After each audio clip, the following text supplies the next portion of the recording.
Class 9th subject history chapter 4 forest society and colonialism वन्य समाज एवं उपनिवेशवाद। Dear students, today I will teach you about forest society and colonialism in this second video. So open your book and listen to me carefully and pay attention. There are some important points related from this chapter for you in details. First points: how were the lives of people affected? जंगल के आसपास रहने वाले लोगों का जीवन औपनिवेशिक शासनकाल में, अंग्रेज़ों के शासनकाल में कैसे प्रभावित हुआ, इसके बारे में कुछ महत्वपूर्ण चीज़ें आप सुनिए। Severe hardship of villagers like cutting wood, grazing cattles, collecting fruits and roots, hunting, fishing, all became illegal during colonial period. People forced to steal wood if caught. Forest guards asked for bribe. Harassment by police and forest guards.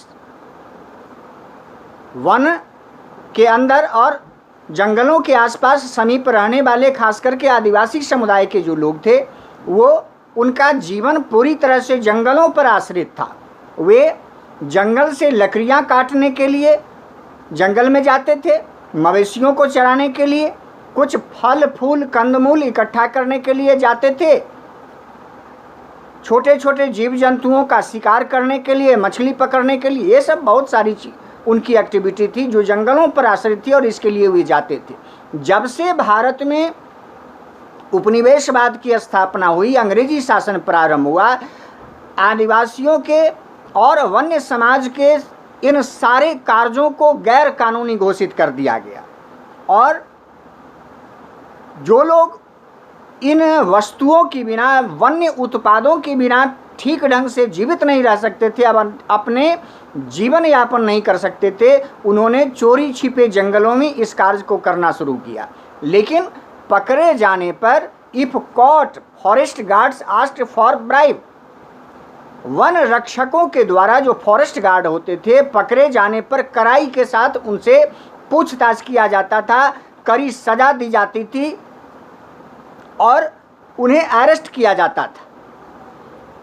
ठीक इसके विपरीत यदि वे अंग्रेज़ों के द्वारा permission लेते थे तो पर आवर 10 रुपीज़, अंग्रेज़ों के ज़माने में प्रत्येक घंटा 10 रुपया के हिसाब से उनको टैक्स देना पड़ता था और बड़ी मामूली सी वस्तुएं, उसमें समय निर्धारित होता था, वे जंगल में जाते थे और फूल पत्ती वगैरह, कंदमूल वगैरह जो है वह चुन करके लाते थे, इसका भी डिक्लेरेशन उनको देना पड़ता था। तो इस पॉइंट में इतना। Second points for you that how did forest rules affect cultivations, how did forest rules affect cultivations. वन अधिनियम, अधिनियम माने कानून, यह कृषि कार्य को कैसे प्रभावित किया यह समझिए। Agriculture was practised on traditional lines, पारंपरिक रूप से वन के आसपास खेती की जाती थी।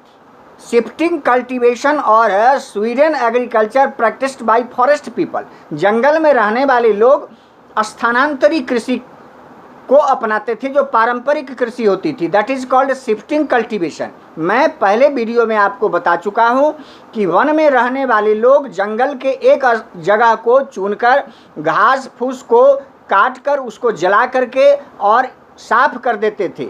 इसके बाद उस भूभाग पर में थोड़ी सी कुछ समय के लिए खेती करके और इसके बाद उस जगह को छोड़कर फिर दूसरी जगह चले जाते थे, दैट वाज शिफ्टिंग कल्टीवेशन या स्थानांतरी कृषि कहलाती थी। वह भी प्रभावित हुआ ड्यूरिंग द कॉलोनियल पीरियड, औपनिवेशिक शासन काल में। These where considered harmful by the Europeans, यूरोपीय औपनिवेशिक शासक जो थे उनके द्वारा यह प्रक्रिया गैर कानूनी घोषित की गई थी।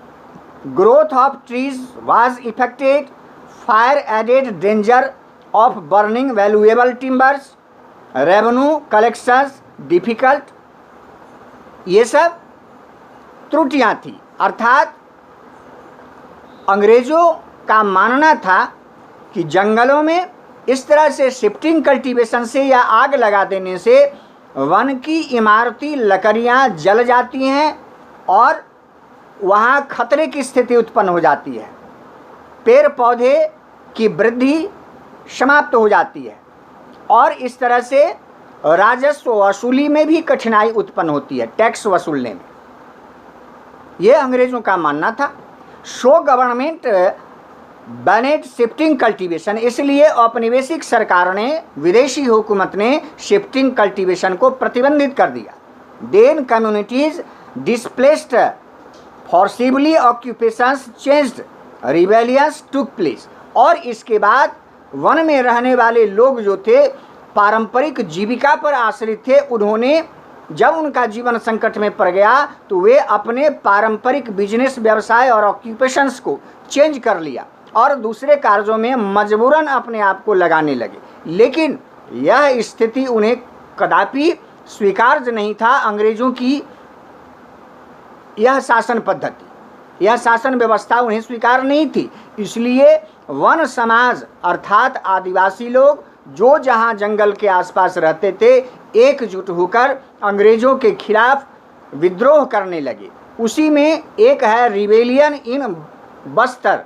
बस्तर के आदिवासी समूहों के द्वारा अंग्रेजों के इस वन अधिनियम या कानून के विरोध में आंदोलन बस्तर के लोग कैसे किए थे, यह समझिए। Next point for you, rebellion in Bastar.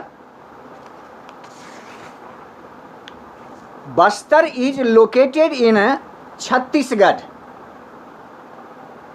India. In 1905, the colonial government banned shifting cultivation, hunting and collections of forest produce and proposed to reserve 2/3 of the forest. 2/3 forest areas was reserved. The people of Bastar began getting affected. Bastar कहाँ है तो छत्तीसगढ़ में एक छोटा सा भूभाग है ना, southernmost part of Chhattisgarh and bordered of Andhra Pradesh, Orissa and Maharashtra. Andhra Pradesh, Orissa और महाराष्ट्र के बॉर्डर से लगा हुआ चीज़ है। इसको स्पेशली आप याद रखेंगे, यह इससे रिलेटेड क्वेश्चन पूछा जाता है।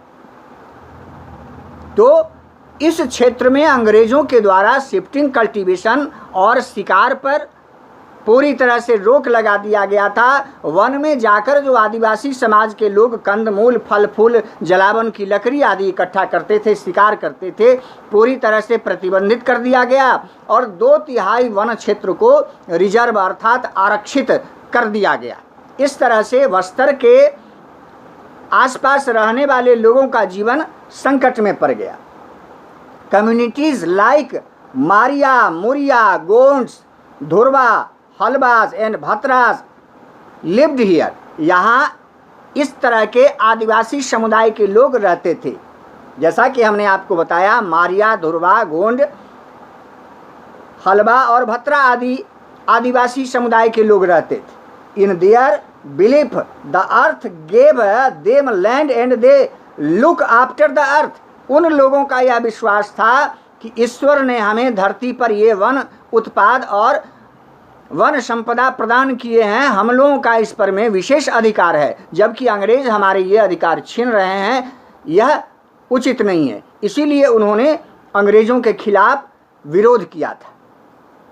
दे reached rivers, forest, mountains etc. वे जंगलों के आसपास, पहाड़ी क्षेत्र में और नदियों के किनारे और पर्वतीय क्षेत्रों तक उनकी पहुंच होती थी, उनको रास्ता देखा हुआ होता था आदिवासी समुदाय के लोगों को। So they respect rivers, forest and mountains. इसलिए वे नदी, जंगल और पर्वतों को देवता मानकर उसका सम्मान करते थे। प्राकृतिक संसाधनों का, वृक्षों को भी वो देवता मानते थे। Each village looked after its resources, और हर गांव के लोग जो है अपने आसपास के जंगलों की रक्षा करते थे, उसकी देखभाल करते थे। Exchange was practised after paying a small fee. देवसारी, डांट, मैन, ये सब वहाँ जो है वह ग्रामीण क्षेत्र के जो सरदार होते थे उनके निर्देशन में ऐसा कार्य किया जाता था और उनको कुछ थोड़ी सी धनराशि जो है इसके बदले प्रदान की जाती थी। Village headman regularly discussed issued related to forest and community. जंगलों और समुदायों के बीच जो है वह गांव के जो कबीले के सरदार हुआ करते थे, इन आदिवासी समुदायों के साथ बैठकर इस पर विचार विमर्श किया करते थे। इसके बाद the fears of the people. Next point related from rebellion in Bastar. Bastar के लोगों के द्वारा जो विद्रोह किया गया था उसका नेक्स्ट पॉइंट है the fears of the people. लोगों में एक विशेष प्रकार का भय उत्पन्न हो गया था। वह भय कैसा था? तो 2/3 of the forest was proposed by the colonial government to be the reserved forest where shifting cultivation, hunting, grazing, collecting forest products was not allowed। इन क्षेत्रों में 2/3 वनों को जो आरक्षित किया गया था, किसी भी प्रकार की गतिविधि को प्रतिबंधित किया गया था, जैसे शिकार, लकड़ी चुनना, है ना, या मवेशियों को चराना आदि बहुत सारे कार्य थे। इसके बाद few villagers were allowed to live in forest. In return they were suppose to provide free labour to the forest department. कुछ लोगों को विशेष रूप से अनुमति दी जाती थी तो वे जंगल में कुछ कंदमूल इकट्ठा करके लाते थे, लेकिन बदले में फॉरेस्ट डिपार्टमेंट के जो विदेशी ऑफिसर होते थे उनके बंगले में, घर में गुलामी करना पड़ता था और फ्री ऑफ कॉस्ट काम करना पड़ता था बिना मजदूरी के।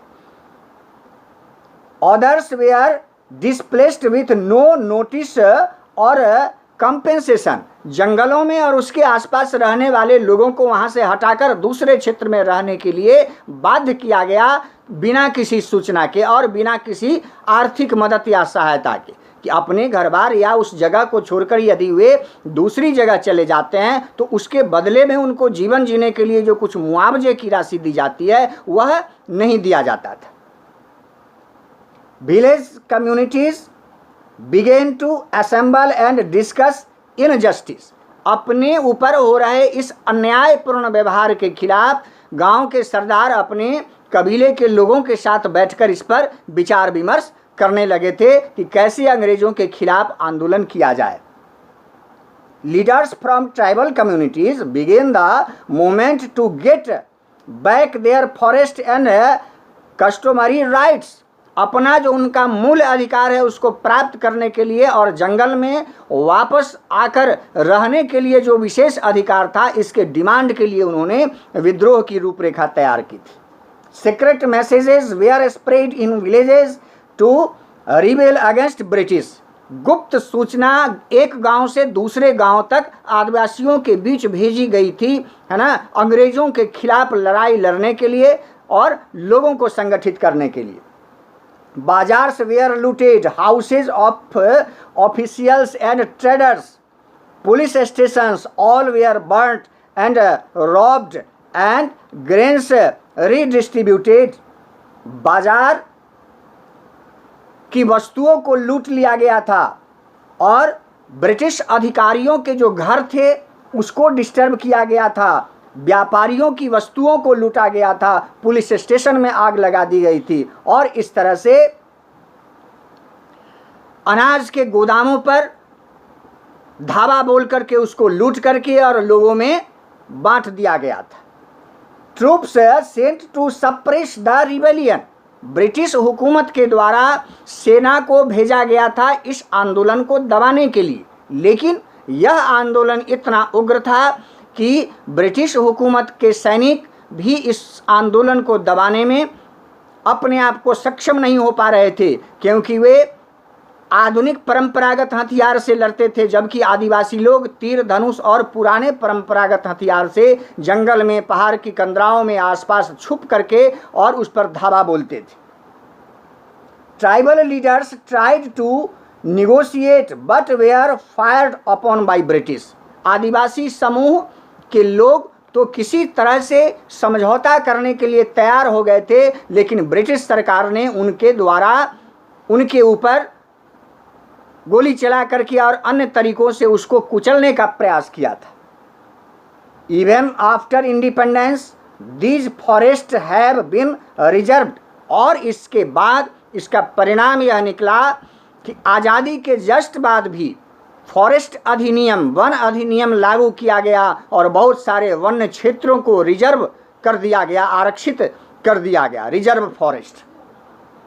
Several movements and agitations have been going on since then. और इसके बाद कुछ महत्वपूर्ण शर्तों के आधार पर आसपास के लोगों को जंगल में जाने की अनुमति दी गई, लेकिन वन संसाधन, पेड़ पौधों और वन्य जीवों को नष्ट करने पर अभी भी प्रतिबंध लगा हुआ है, जो पहले से चला आ रहा था। जैसे गेंडा, हाथी, मोर आदि के शिकार या अन्य जंगली जानवर जो आरक्षित श्रेणी में आते हैं, उसका शिकार करना प्रतिबंधित कर दिया गया था।